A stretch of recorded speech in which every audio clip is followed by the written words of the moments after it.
প্ৰথম অভিযান 1909 চনত কামৰূপত হয় সেই অভিযানত মোগলে পৰাস্ত হয় এই কথা অসমৰ ইতিহাসত আলোচনা কৰা নাই তাৰ অসমখন সেই সময়ত ৰক্ষা কৰাৰ কাৰণে দৰঙৰ ৰজা পৰীক্ষিতৰ ভাতৃৰ বলিদান নাই আৰু পৰীক্ষিতৰ পুত্ৰ চন্দ্ৰনাৰায়ণ ৩৫-৪০ বছৰ যুদ্ধ কৰিছিল সেই কথা ইতিহাসত লিখা নাই আমাৰ বিশেষকৈ যি ছাত্ৰ আন্দোলনে আমাক জয় কৰিব লাগিছিল তাৰ গুণামী মানুহৰ কাৰণে আমি বাৰে বাৰে থাকি চাইছোঁ ওচৰৰ যিটো বাছাৰী নাও সেই নাও মোগলতকৈ উন্নত সেই নাও মোগলতকৈ উন্নত সেইকাৰণে মোগলে নৰম যুদ্ধ তেওঁলোকে নোৱাৰে কাৰণ ডিঙাবিলাক ওখ ওখ আৰু তেওঁলোকে বহুত কাপোৰ আজি যদি আমাৰ এনাৰ্জি হৈছে তেওঁলোকৰ এনাৰ্জি হওক তেওঁলোকে ট্ৰাইবেল হিচাপে বেলেগ পাব আমিও ট্ৰাইবেল শিক্ষিত ট্ৰাইবেল এবছৰৰ কাৰণে হয়তো হয় ধৰ্ম উৎসৱ এইবোৰ কৰোঁতে কৰোঁতে মানে একদম আপুনি সকলো কৰি যুদ্ধ বিগ্ৰহ বাদ দিওঁতে তিব্বত যায় ধৰ্মশালা পাইছে আজি জিঞ্জাৰ হোটেল থিয় হৈ আছে অমিয় কুমাৰ দাস এনজিঅ' ছ'চিয়েল ছিলে চিলাৰায়ৰ যিটো ভৱন আছে তাত জাবৰৰ দল অৰ্থাৎ অসম চৰকাৰৰ বাবে আমি জাবৰৰ দম জমা কৰিব পৰা ঠাই প্ৰথম অকণমান ইতিহাস ভ্ৰমণ যোৱা প্ৰায় মই 20 বছৰ লেখা মেলা কৰি এখন কিতাপ কিছু লেখা মেলা কৰিলো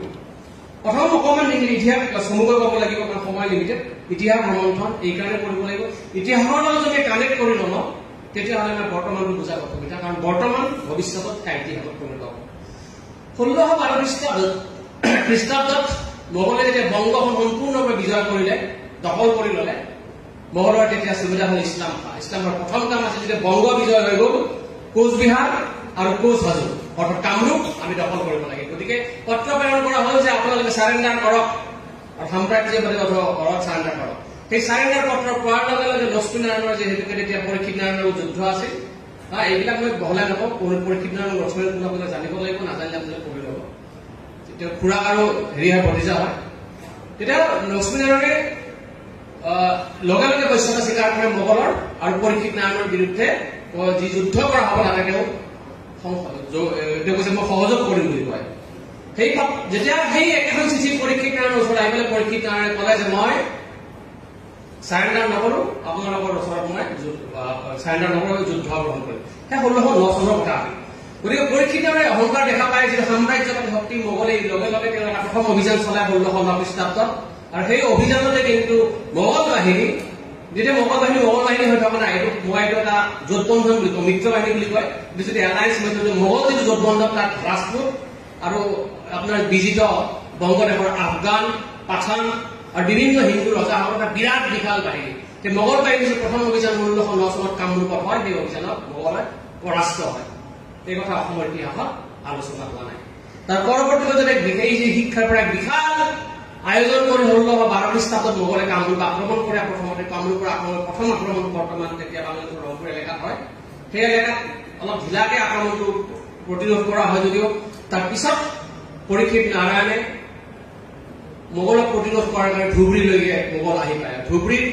যিটো ধুবুৰী দুৰ্গ বুলি কৈছিল সেই সময়ত আটাইতকৈ সুৰক্ষিত ধুবুৰী দুৰ্গত সকলো সময়তে 10,000 সৈন্য থাকে আৰু এই ধুবুৰী দুৰ্গত যিখন তৈয়াৰ হৈছিলে ধুবুৰীত যি যুদ্ধ হৈছিলে সেই যুদ্ধ উত্তৰ পূবৰ ইতিহাসত মোগলৰ লগত কোনেও কৰা নাই আপোনালোকে শৰাইঘাটৰ ক'ব পাৰে বহুতে ক'ব পাৰে মই কিবা কোচ কাৰণে কথা কৈছো কিন্তু শৰাইঘাটৰ যুদ্ধৰ কথা যদি অসম বুৰঞ্জীত মাত্ৰ এটা পেৰেগ্ৰাফ লেখা আছে ধুবুৰীৰ যুদ্ধৰ কথা অন্ততঃ 30-40 পৃষ্ঠা লেখা আছে বাহাৰী সাহিত্যত মোগলে লিখি থৈ গৈছে সেই ধুবুৰীৰ যি চিত্ৰ যিটো মোগলক ৰাজপুতৰ চিত্ৰগড় দুৰ্গটো জয় কৰিবলৈ যদি 4 মাহ সময় লাগিছিল ধুবুৰী জয় দুৰ্গটো ধূলিসাৎ কৰোঁতে সময় লাগিছিল মোগলক 4.5 মাহ 3.5 মাহ আৰু তেওঁলোকে কৈছিল যে এই কোচক নোৱাৰি গ'লে আল্লাহৰ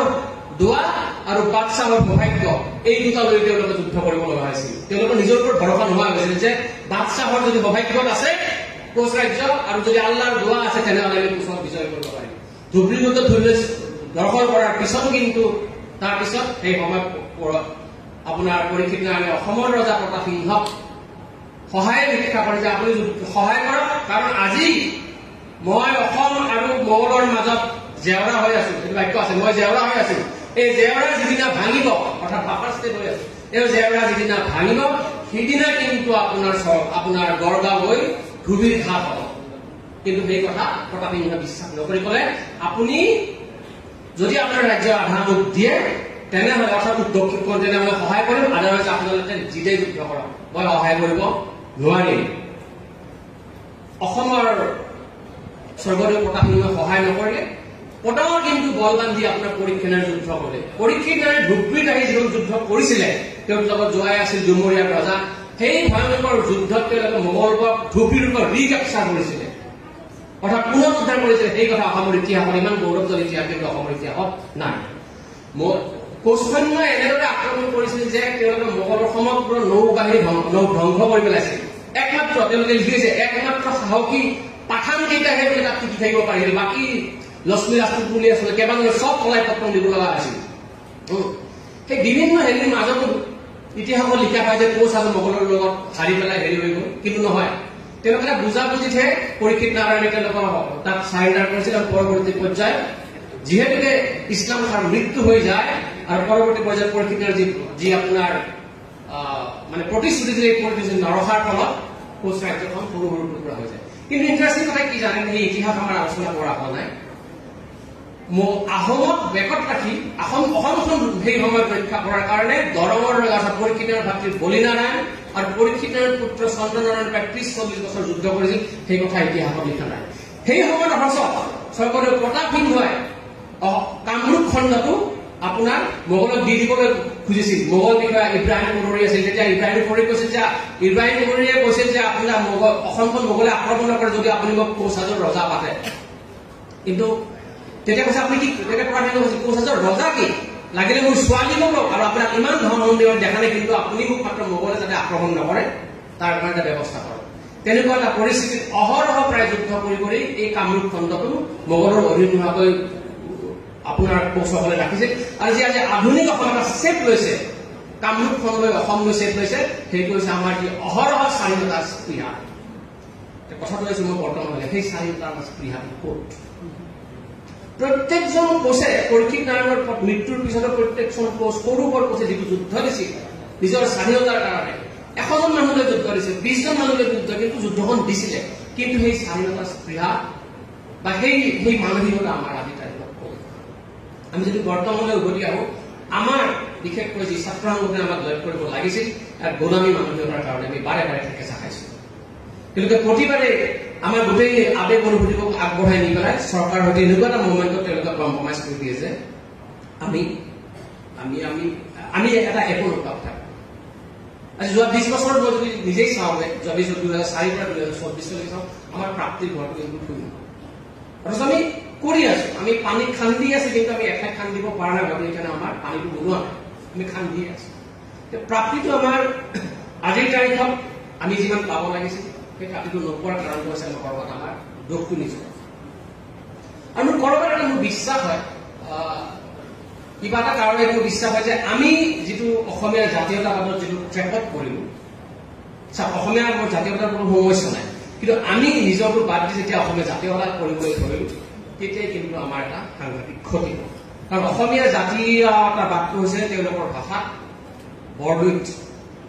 আমি হৈছো সৰু সৰু নদী ক্ষুদ্ৰ জনগোষ্ঠী ক্ষুদ্ৰ নৃগোষ্ঠী আমি সৰু জান জুৰিৰ দৰে বৰদৈতত জাহ যাব লাগিব তেতিয়া অসমীয়া জাতি কিন্তু আমি বৰদৈত নহয় জানো নিজে আমি ব্ৰহ্মপুত্ৰ নহয় জানো ব্ৰহ্মপুত্ৰৰ পাৰত আমি যুদ্ধ কৰা নাই জানো ব্ৰহ্মপুত্ৰৰ পাৰে পাৰে আমিয়ে আছো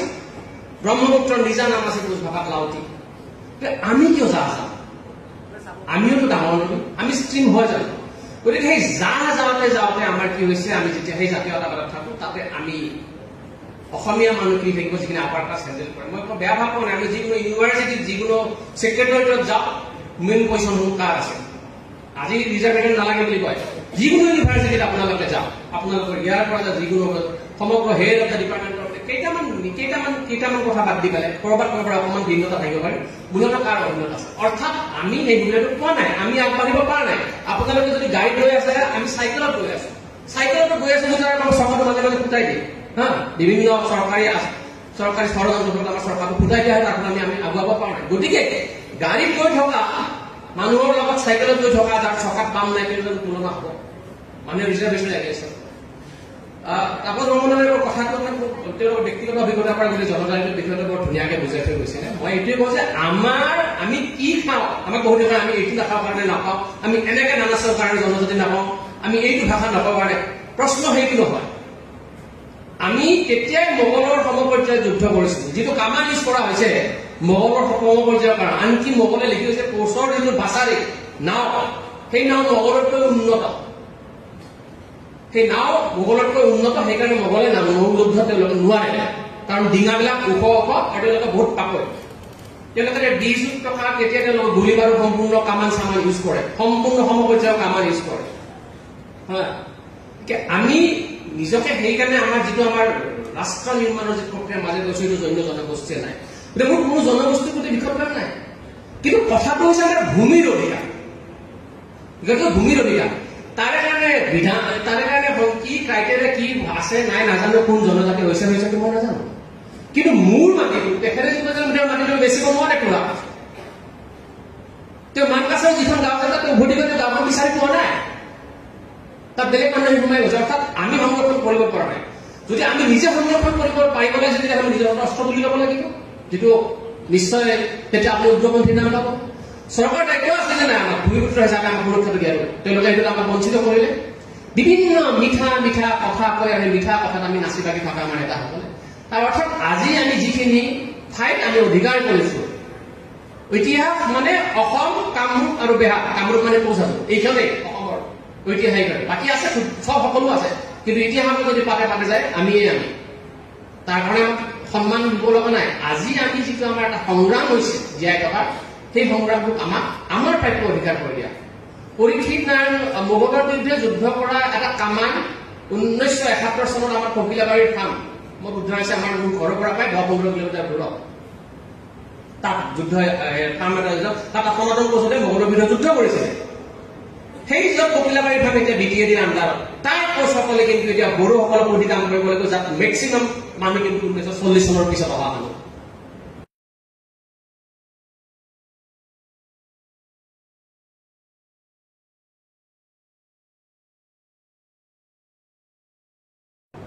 অনুসূচিত জনতা আমি জনজাতি অনুসূচিত হোৱা নাই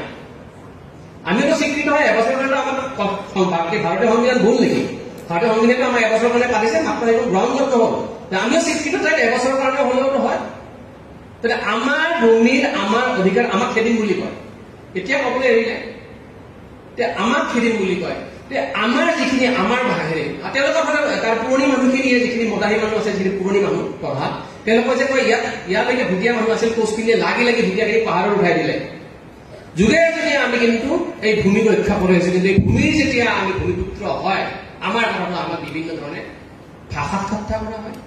উপাধিত ঠাট্টা কৰা হয় দাস উপাধি মই বহুবাৰ ঠাট্টা পাইছো ৰয় উপাধি মানুহ ঠাট্টা কৰা হয় আজি কেইবছৰমান আগত NRC কাগজ বিচাৰিছে আধাৰ কাৰ্ড বিচাৰিছে আমাৰ আমাৰ ধুবুৰী ল'ৰা এটাক আপোনাৰ মঙলদৈ বিভিন্ন ধৰণৰ এনেকুৱা ঘটনা আছে গতিকে আমি যিহেতুকে মই সামৰি কৰিম কাৰণ সময়টো আপোনাৰ এটা লিমিটেড সময়ত আছে কিন্তু এই গোটেই বিষয়টো যদি আমি যদি সোচ্চাৰ নহওঁ আমি যদি নিজৰ অধিকাৰৰ বিষয়টো যদি আমি সজলে উত্থাপন নকৰোঁ তেনেহ'লে কিন্তু আমি হেৰাই যাম যোৱাৰ মই সামৰণি এটা কথা কৈছো আমি যে তিব্বতৰ কথা ক'লে সকলোৱে জানে তিব্বত দেশখন এতিয়া ক'ত আছে ধৰ্মশালাত আছে